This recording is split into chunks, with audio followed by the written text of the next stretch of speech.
Even if you have some funding, you might wait a couple of months into the school year to really get to know your readers to add some new books, because you want to make that collection as responsive to the children as possible, and you're learning about them, you're getting to know them. So there's that value.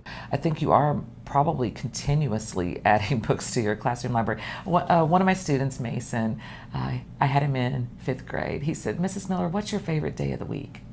And I said, "Well, everybody loves the weekends, Mason." And he goes, "I know, right?" And he goes, "Well, after that." And I said, "Tuesdays." And I said, "Because new books come out on Tuesdays." And I said, "Mason, what's your favorite day of the week?" And he said, "Wednesdays, because that's the day you bring them to us." Oh, yeah, kids need new books, right? Like, a kid shouldn't have to wait for the new Dog Man to come out. Nope. Like, a kid shouldn't have to wait for the next book in the series if it's out, like, we should be able to get it immediately. So yeah, it's hard because it's money. It's money all the time. Mm-hmm. But like, if a kid is so deeply in love with the series, like, we want to teach them to find the release date for the next book. Like, if you're crazy about Dave Pilkey, you should know how to find out when the next Dogman book is coming out, because that's what readers do.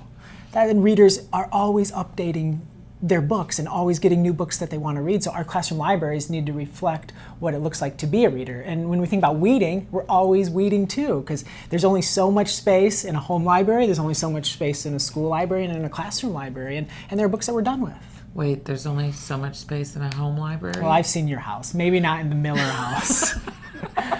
but in a lot of homes and a lot of places, there's only so much room. And then you want to have the books that the kids are reading. Well, also, if kids have to dig through 15 books they don't want to read to find the one that they do, they're less likely to find it, and over time they're less likely to invest effort in looking for it. So it's about keeping it current, it's about keeping it inviting for kids, and systematically looking at your library in a way where you're considering all of the children in the room. Now, trends also happen with a lot of classroom books, and so the hot biography of Venus and Serena Williams this year, 5 years from now, someone might not be reading it.